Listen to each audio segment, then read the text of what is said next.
4 जून वो तारीख जब 140 करोड़ लोगों के देश यानी भारत की सरकार का रिजल्ट आया था। उस दिन उसी भारत के 25 लाख विद्यार्थियों से जुड़ा एक और रिजल्ट आया था जिसमें हुई गड़बड़ियों की चर्चा लोकसभा चुनाव के शोर में दबा दी गई। लेकिन अब जब चुनाव का शोर खत्म हो चुका है तो विद्यार्थियों की आवाज फिर से बुलंद होने लगी है। हम बात कर रहे हैं देश की सबसे बड़ी मेडिकल प्रवेश परीक्षा यानी नीट की, जिसमें एक तरफ विद्यार्थी हैं, उनके अभिभावक हैं और उनके शिक्षक हैं जो दावा कर रहे हैं कि नीट परीक्षा में बड़ी गड़बड़ियां हुई हैं। दूसरी तरफ वो पूरा सिस्टम, जिसे हम एक गिरोह भी कह सकते हैं, जो अपनी गलती को नहीं बल्कि अपने स्कैम को छुपाने की कोशिश कर रहा है। मामला सुप्रीम कोर्ट तक पहुंच चुका है। ऐसे में आज हम उन लाखों नीट के अभ्यर्थियों, अभिभावकों और शिक्षकों की तरफ से एनटीए के लिए कुछ सवाल लेकर आए हैं, जिनका जवाब अगर एनटीए दे देता है तो हम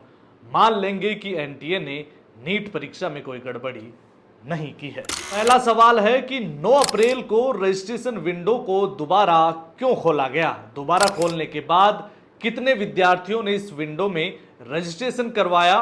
उन छात्रों का नीट में क्या स्कोर रहा और इनमें से कितने छात्रों को ग्रेस मार्क्स मिले? ये सवाल इसलिए पूछा जा रहा है क्योंकि नीट परीक्षा में फॉर्म भरने के लिए 9 फरवरी से फॉर्म फिलिंग प्रोसेस शुरू हुआ था, जिसकी लास्ट डेट 16 मार्च रखी गई थी। लेकिन एनटीए ने अचानक से 9 अप्रैल को फिर से 2 दिन के लिए रजिस्ट्रेशन विंडो खोल दिया। तारीख आगे बढ़ाना तक तो ठीक था, लेकिन लास्ट डेट खत्म हो जाने के बाद, वो भी 15 दिन बाद, सिर्फ 2 दिन के लिए रजिस्ट्रेशन विंडो खोलने के पीछे का क्या मकसद रहा, अभी तक ये क्लियर नहीं हो पाया है। ऐसे में दोबारा रजिस्ट्रेशन विंडो खोलने के बाद उसमें कितने विद्यार्थियों ने रजिस्ट्रेशन करवाया, उनका नीट में स्कोर क्या रहा, उनमें से कितने छात्रों को ग्रेस मार्क्स मिले, अगर ये जानकारी आ जाए तो काफी कुछ दूध का दूध और पानी का पानी हो सकता है। खैर, दूसरा सवाल यह है कि ग्रेस मार्क्स देने की अनुशंसा किस स्तर पर, किस अधिकारी के द्वारा की गई, अधिकतम ग्रेस मार्क्स कितने दिए गए, ग्रेस मार्क्स से पहले उस स्टूडेंट की क्या रैंक थी और ग्रेस मार्क्स से रैंक पर कितना फर्क पड़ा। जिन सेंटर्स पर टाइम लॉस हुआ उन सेंटर्स के सभी स्टूडेंट्स को ग्रेस मार्क्स दिया गया या केवल उन्हीं छात्रों को ग्रेस मार्क्स दिए गए जिन्होंने शिकायत की या कोर्ट में केस किया? जिन्होंने शिकायत की उन्होंने शिकायत में टाइम लॉस का क्या प्रूफ दिया, जैसे सीसीटीवी या बाकी और कुछ डिटेल? ये सवाल इसलिए पूछा जा रहा है क्योंकि जब कुछ विद्यार्थियों को 718 या 719 नंबर आए तो बहुत बवाल होने लगा कि नीट परीक्षा में तो 715 नंबर या 716 नंबर आ सकते हैं, तो आखिरकार 718 या 719 नंबर कैसे आ गए? इसके बाद एनटीए ने स्पष्टीकरण दिया कि विद्यार्थियों को टाइम लॉस के आधार पर ग्रेस मार्क्स दिए गए हैं। लेकिन सवाल यही उठ रहा है कि सिर्फ चुनिंदा विद्यार्थियों को ही टाइम लॉस के आधार पर ग्रेस मार्क्स क्यों दिए गए? क्योंकि अगर टाइम का लॉस हुआ है तो सेंटर पर मौजूद सारे स्टूडेंट्स का हुआ होगा। इसके अलावा हर सेंटर पर सीसीटीवी फुटेज होता है, तो टाइम लॉस का कुछ तो प्रूफ होगा जो एनटीए ने अब तक नहीं बताया है। तीसरा सवाल है कि टेलीग्राम पर नीट का पेपर आ जाने की सूचना मिलने के बाद एनटीए ने क्या एक्शन लिया? क्या साइबर क्राइम पुलिस में शिकायत दर्ज करवाई गई या नहीं? यह सवाल इसलिए पूछा जा रहा है क्योंकि परीक्षा के 2 दिन पहले यानी कि 3 मई को ही नीट का पेपर टेलीग्राम के ग्रुप पर आ गया था, जिसमें भेजने वाला बराबर ये दावा कर रहा था कि जिसने भी उस व्यक्ति से पेपर खरीदा है उसके 650 नंबर से ज्यादा आएंगे और उन्होंने पेपर बेचकर 50 करोड़ रुपए कमाने का टारगेट बनाया है। उसने बताया कि वह विशाल चौरासिया के लिए काम करता है। सबसे बड़ी बात तो यह है कि उसने यहां तक दावा कर दिया कि 50 स्टूडेंट्स के 720 नंबर आएंगे, जो इतिहास में पहली बार होगा। जो उस व्यक्ति ने बोला वैसा का वैसा ठीक हुआ भी। उसके बावजूद एनटीए ने साइबर पुलिस थाने में कोई शिकायत क्यों नहीं दर्ज करवाई?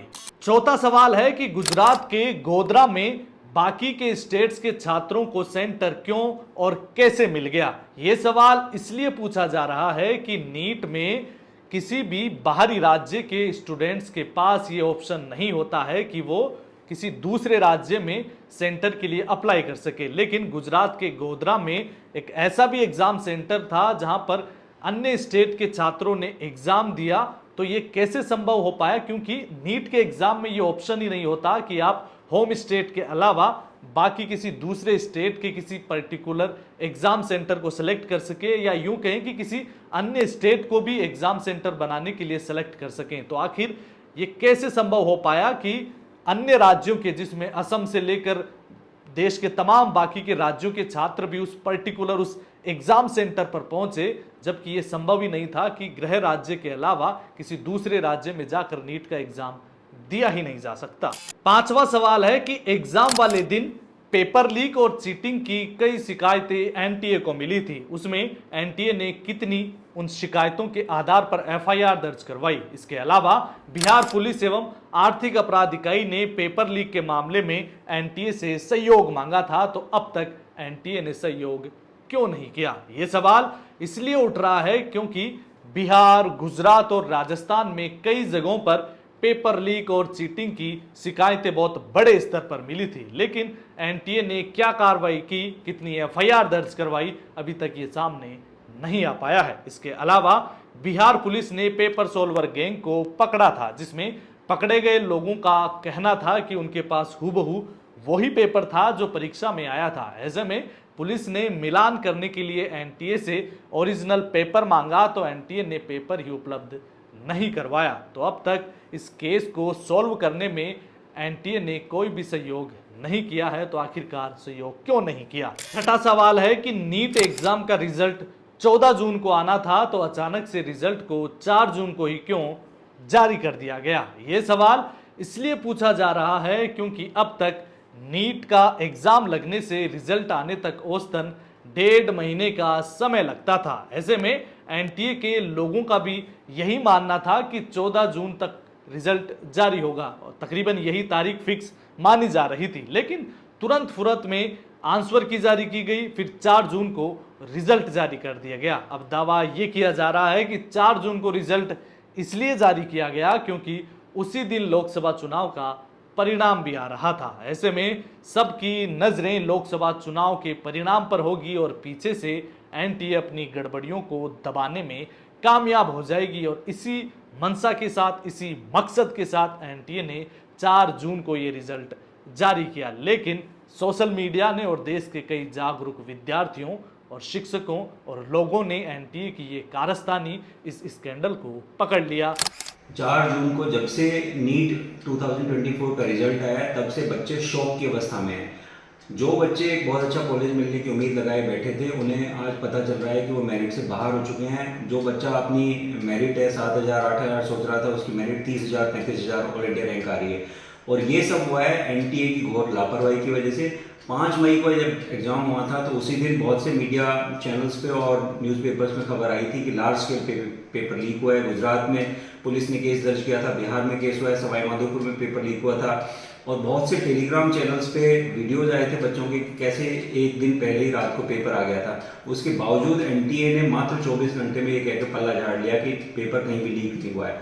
और उसके बाद रिजल्ट के दिन तक कभी एनटीए ने ये नहीं बताया कि पेपर लीक वाले जो केसेस थे उनकी जो इन्वेस्टिगेशन है कहाँ तक पहुंची है। 4 जून को जब रिजल्ट आया है तो बच्चों के होश उड़ गए, और ये स्पष्ट होता जा रहा है कि ये पेपर लार्ज स्केल पे लीक हुआ था। एक और जो नई चीज इस बार एनटीए ने की है वो है ग्रेस मार्क्स। बहुत से बच्चों को टाइम लॉस का बहाना करके 100 150 नंबर तक के ग्रेस मार्क्स दिए गए, जबकि इसका कोई प्रोविजन है वो नीट का जो इन्फॉर्मेशन बुकलेट थी उसमें नहीं था। आज तक नीट के इतिहास में कभी भी ग्रेस मार्क्स नहीं दिए गए, लेकिन इस बार जिस बच्चे के 600 नंबर थे उसको 150 नंबर ग्रेस मार्क्स देकर उसको 720 पे पहुंचा दिया गया। 720 में से 720 अंक प्राप्त करने वाले स्टूडेंट्स की संख्या इस बार 67 है, जबकि हर साल मात्र 1 या 2 स्टूडेंट है वो 100% स्कोर करते थे। एक ही सेंटर से 8 बच्चों का सिलेक्शन हो रहा है। हरियाणा का एक छोटा सा टाउन है झज्जर, वहां से एक सेंटर से 8 बच्चे 720 में से 720 स्कोर कर रहे हैं। ये भी एक बड़ी सस्पिशन क्रिएट करता है। तो ये सारी चीजें हैं मिलके, इनकी वजह से जो कट ऑफ है वो इतनी हाई गई है कि जो बच्चा अपनी रैंक 7-8 हज़ार एक्सपेक्ट कर रहा था उसकी रैंक 30,000 35,000 आई है। तो मैं गवर्नमेंट से मांग करता हूं कि इस प्रकरण की सीबीआई या किसी स्वतंत्र निष्पक्ष एजेंसी से जांच होनी चाहिए और जब तक जांच पूरी नहीं हो तब तक काउंसलिंग पर प्रतिबंध लगाया जाना चाहिए।